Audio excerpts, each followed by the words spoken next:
Hello there, and welcome to this lesson on graphs in slope-intercept form. This is a tempting lesson for teachers to want to jump to because it can get students graphing lines very, very quickly. I don't like to jump to it though because I don't want any of my students graphing lines and not understanding what the lines are, what they represent, because that foundational knowledge is the stuff that's going to carry over into stuff that's not lines.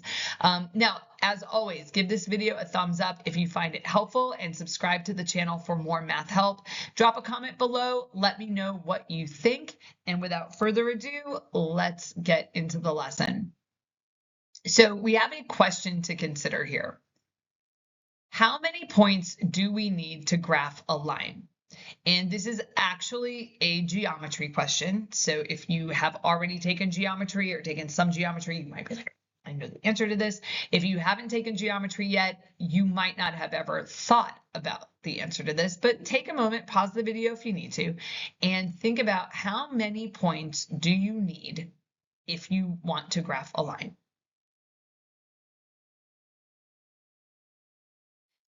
And the answer is 2. In geometry class, you might come across a postulate. I think it's a postulate. It's been a long time since I've done some geometry, but it says 2 points determine a line. Okay, and essentially what that means is you need to have 2 points to determine a line, and you don't need more than that. Now, a lot of times when we're graphing lines, we set up a table and we do more than 2 points, okay? We develop a bank of points, and that can also be really useful. But at the end of the day, we only need 2 of those points in order to graph the line. So here's like a little illustration. Suppose I have a point here, and I were to ask you, how many lines go through that point? And you might think, ooh, well, I mean, we've got that line that goes through that point. And what about this line? And this line, and this line, and this line. And after not too long, you might say, I think it's an infinite number of points. So what that tells us is that 1 point is not enough for us to be able to graph a line. But the moment that I put a second point onto the screen here, okay, so the moment I put another point, okay, I put the point there, and now say how many lines go through both of those points, you would say there's only 1 line that goes through both of those points. Because remember in math, lines do not curve. So one of the things we talked about was that on a line, the slope is the same everywhere. And it's that element and key characteristic of lines that make lines lines. So we don't curve them around. If you've got a graph of something and that something curves around, that is not a line. So we have 2 points. We have 1 line and only 1 line that goes through those 2 points. So to graph a line, I need more than 1 point, but I do not need more than 2. Now, it's totally okay if you have more than 2. And in fact, sometimes it's a good idea to have more than 2 for various reasons, but you really only need to have 2. So if we have 1 point and we know the slope, that is all we need to graph the line, because here's 1 point, the slope will get us another point.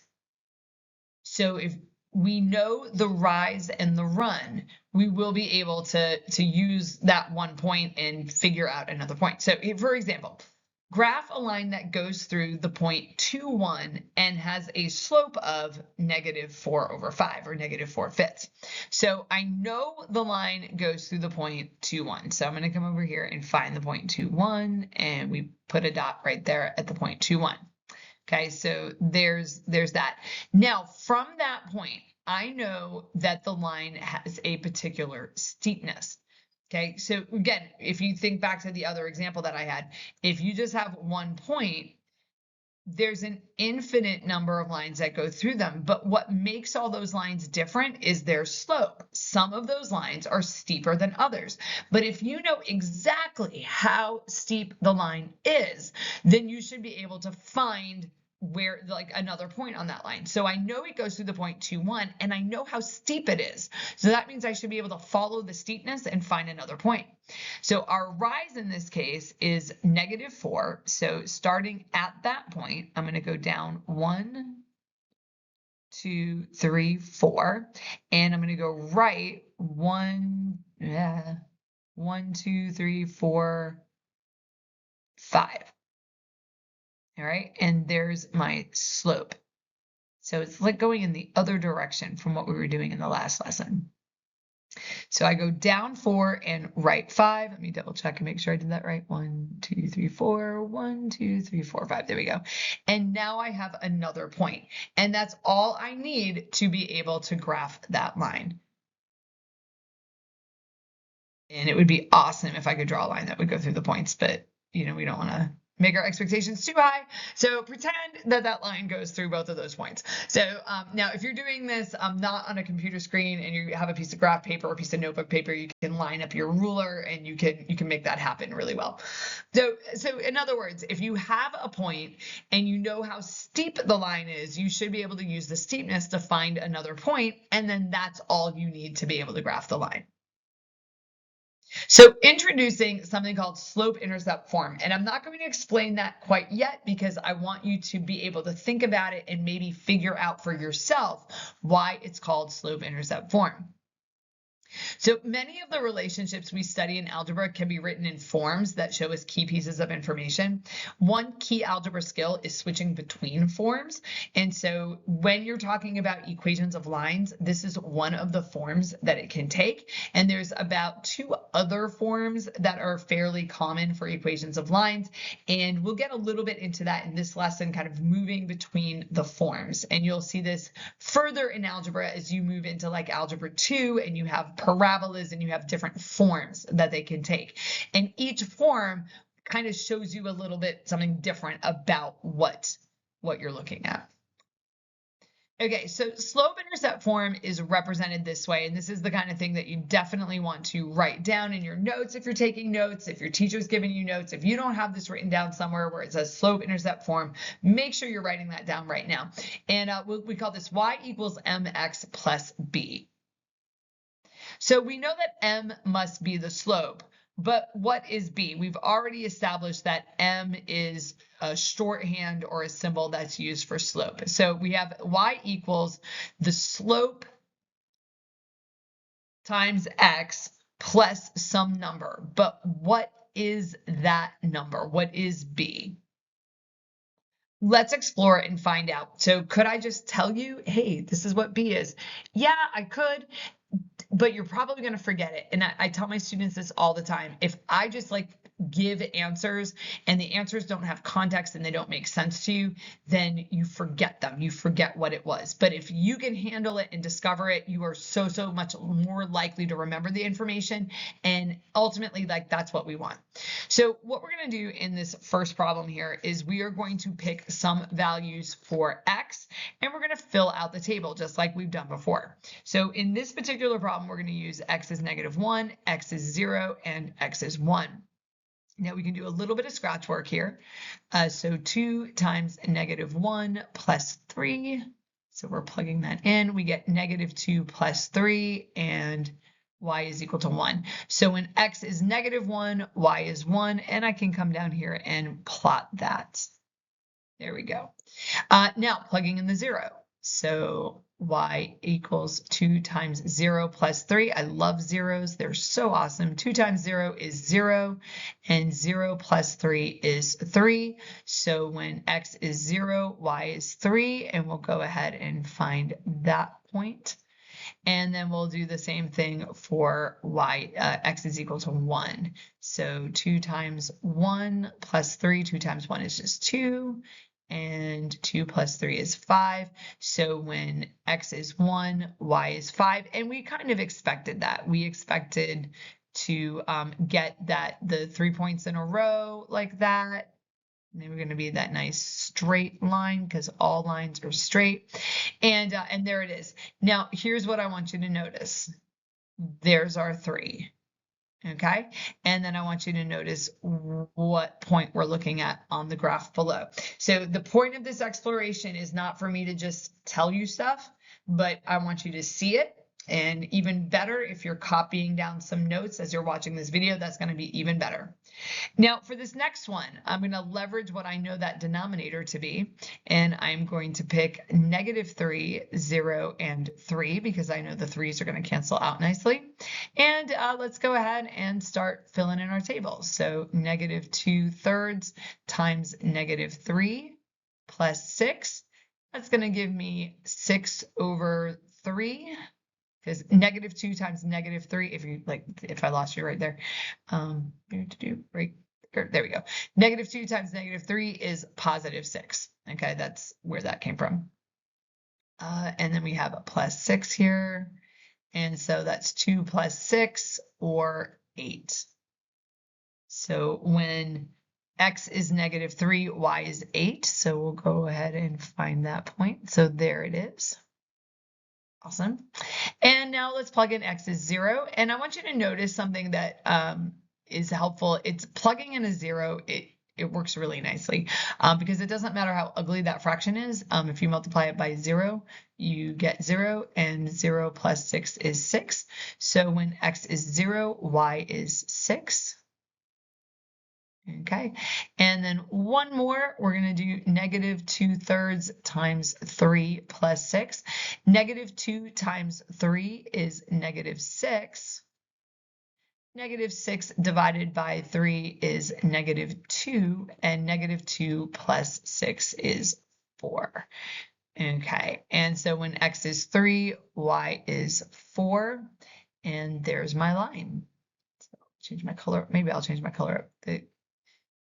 Everything got really slow. Computer is processing another video right now.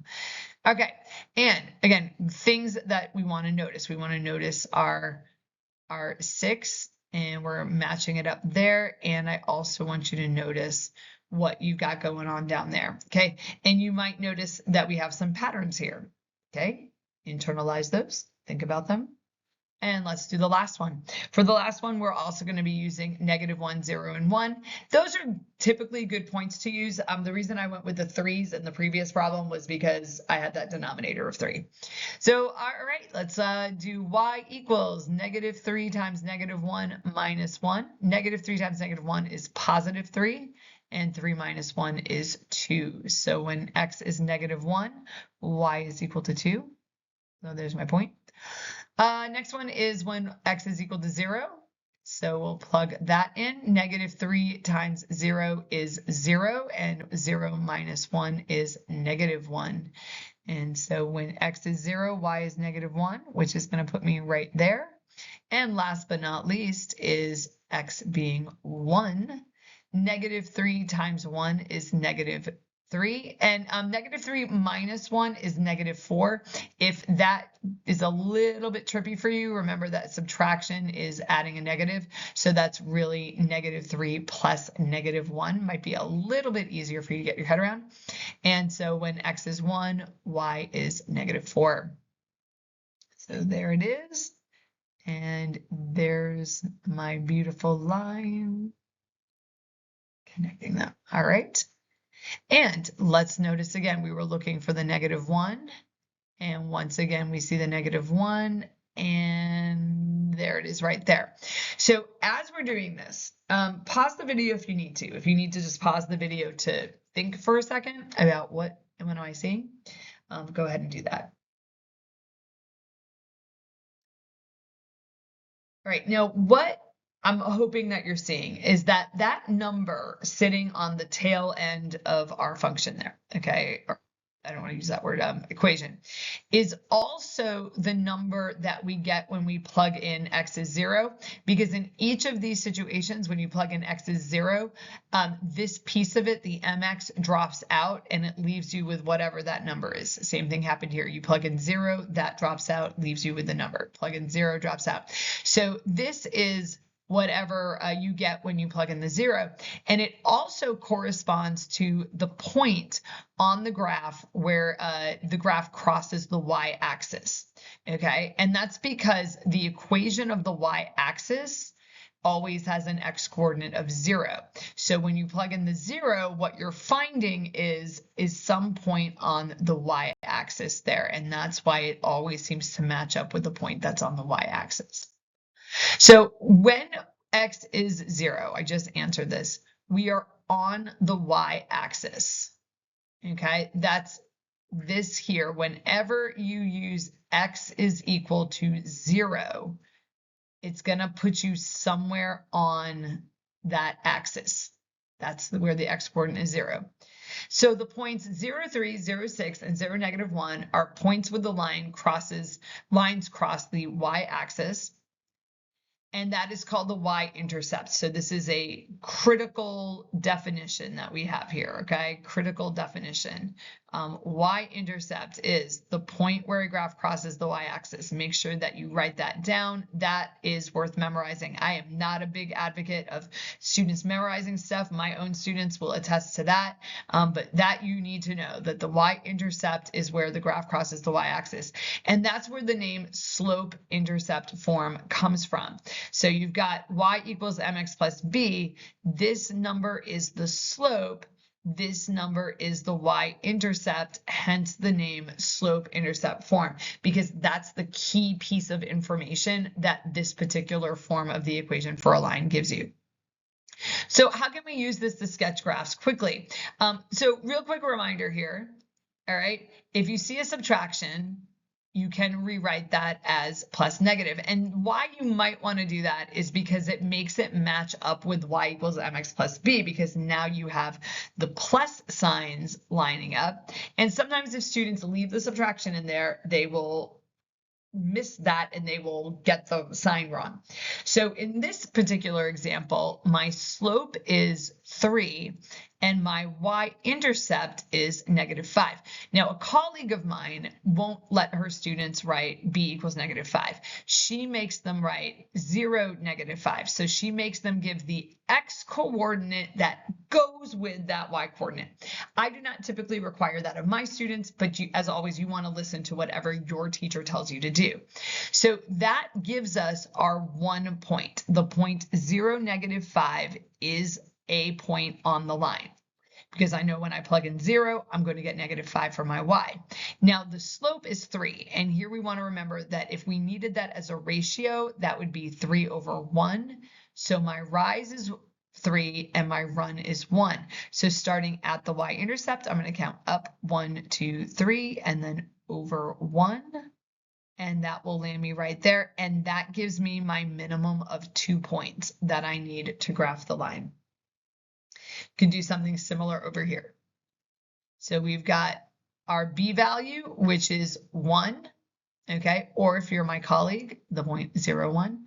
And our slope right there is -3/4. So my rise is -3 and my run is 4. So I can find the point 0, 1. That's my 1 point that I needed, okay? And we're not using it because it's like super special. We're using it because it's easy. Because it's easy to plug in 0, and if you know slope-intercept form, you can just read it off the equation. Now from there, I would count down 1, 2, 3, and over 1, 2, 3, 4, and that would give me my other point. And there's my 2 minimum points that I need to graph. And so this is probably the fastest way for you to graph a line, is using slope-intercept form. You plot the y-intercept, and then from the y-intercept, you count the slope, okay? Rise over run, whatever you need to do. What the danger is there is that you might get so quick at doing that you forget what exactly is going on. So we never want to lose sight of the end game. Now you can count slope in both directions. So in this case, we have the b value is 1, or again, the point 0, 1. So I can put that there. And my slope is 2, which of course, in this case is 2/1. My rise is 2, my run is 1. And normally we would start at the y-intercept and count up 2/1. Okay. And you could actually do that again if you wanted to. You could count up to over 1. Like if you wanted to make sure your line was really, really straight, you just keep going up to over 1, because what do we know about slope in lines? We know that the slope of the line is the same everywhere. So anywhere you pick 2 points, count up to over 1. But what you could also do, suppose you wanted to count down to. Okay, and so you make that negative. Well, remember, -2 divided by +1 would be a negative. We want this to still be positive, so we would have to make the denominator negative also, which means we would be counting left, because a negative divided by a negative is positive. So watch what happens when we do that. I count down 2 and left 1. Down to left 1, and what you should notice is that those points are also on the same line. And we don't typically do that. We try to avoid negatives if we can, but it does give us some flexibility when we're graphing things. So you don't have to graph it the same way all the time. So for instance, in this situation, your y-intercept is the point 0, 9, or you could say b equals 9, and then our slope is 3. So we would be counting up 3 and right 1. But if I come over here, if I want to count up 3, I actually go off the edge of the grid that I have. And so in this case, maybe I don't want to count up 3 and right 1. I know it would put me up here somewhere, but like, where is that? So what I might do is that little thing I just showed you is, instead of counting up 3 and right 1, I might count down 3 and left 1, not because I love it so much better, but because it helps me stay on my coordinate plane. So 1, 2, 3, 1, like in over here. Okay, well, I'm gonna count again. 1, 2, 3. There we go, right there. And if I connect those, you can see that like it would go through that other point. Like if I were to have counted up 3, right 1 would have put me up here, but now at least I have the accuracy of knowing that I'm on my coordinate plane. So that's where that like kind of backwards counting can just come in handy. It gives you a little bit of flexibility to do some different things. So the y-intercept is very high up. We just went through. All right, so between this and the last slide that we were on, it's been actually almost a week for me because I let my laptop die. So I'm going to try to come in where I left off, and we're going to hope that it's seamless for you. So sometimes we need to rewrite equations in slope-intercept form, and this would be when we're looking at an equation that's linear and it's not in that y equals mx plus b form, but we need it in that form, usually for the purpose of graphing, but sometimes for the purpose of identifying the slope, because the slope represents something that we're interested in. So in this first example, to get it in y equals mx plus b form, what we need to do is solve for y, and that means get the y by itself. So ultimately, I want this to have y equals. So you look at what's on the left side along with the y. Well, I can see that the y is being multiplied by 4, and I can see that I have a positive 3x being added in. So we need to get that 3x and that 4 over to the other side somehow, and we do that by using inverse operations. For the 3x, what you want to look at closely is that it is a positive 3x, and it is this positive right here, not this positive, that dictates which operation we're going to do. So this is a positive 3x, and I can get it out of there by subtracting 3x, and I would subtract 3x from both sides.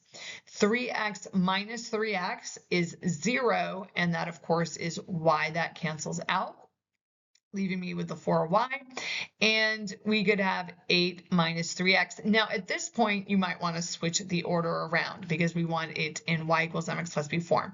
So to just kind of a quick refresher, and hopefully I didn't do this on the last slide, but instead of writing minus, you might want to say plus a negative, because subtraction means to add the opposite. When we do that, we can use commutativity. So 8 plus negative 3x is the same thing as negative 3x plus 8. If you don't change it to a plus negative, you can still do this, and normally I would not bother writing that change.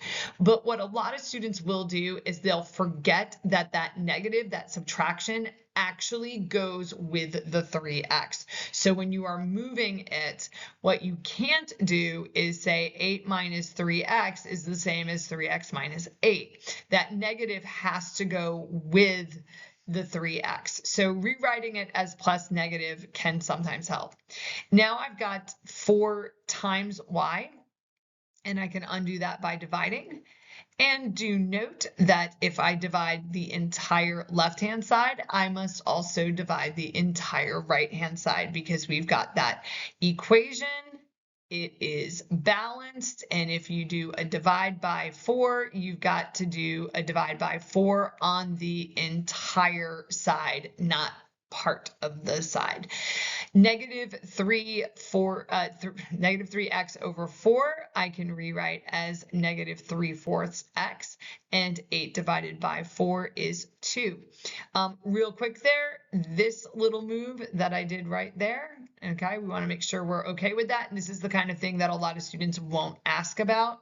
They'll just kind of do some magic on their page because the teacher did some magic. I want you to think of that as negative 3/4 times x over 1. And just kind of think about that for a second. Like, do we agree that those are equal?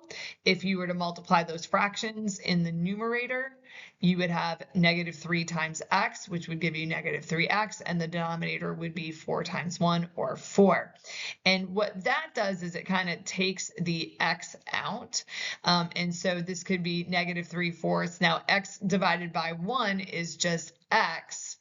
And then there's no reason to keep that like floating up high, like just x would just be negative 3/4 x. So if you need to pause that for a moment, that's one of those subtle things that a math teacher can do very, very quickly sometimes and leave some students behind. And then we don't ask and say, like, how did you do that? All right, and now I've got it in y equals mx plus b form. On the other side, we have some stuff going on over here. What do we have going on over here? So we want to get the y by itself. So I'll start by subtracting the x. So I'll subtract the x from both sides. So this will give us 2y plus 4 equals negative x. 0 minus x is negative x. Then we'll go ahead and subtract the 4. And yes, you can absolutely do that in one step. 4 minus 4 is 0. And then we have negative x minus 4. And then we'll divide by 2. Same thing as before. We're going to divide everything by 2. 2 divided by 2 is 1. And then right here, remember that that is negative 1x. So I can move that x out of the fraction there, and negative 4 divided by 2 is negative 2, or 4 divided by 2 is 2, and you've got the subtraction there. So that's how you would do that. I have had students, years ago, I had a student say, oh, so my tutor told me that when you're doing this maneuver here, you just move it to the other side and flip the sign. And I thought, yeah, but it's not like magic. Like, there's a reason the sign flips, and the reason the sign flips is because we are performing the inverse operation. All right, so thank you for watching. If you found this lesson helpful, please give it a like, subscribe to get more math help, and leave a comment or question below. Let me know what you think, and I will see you in the next one.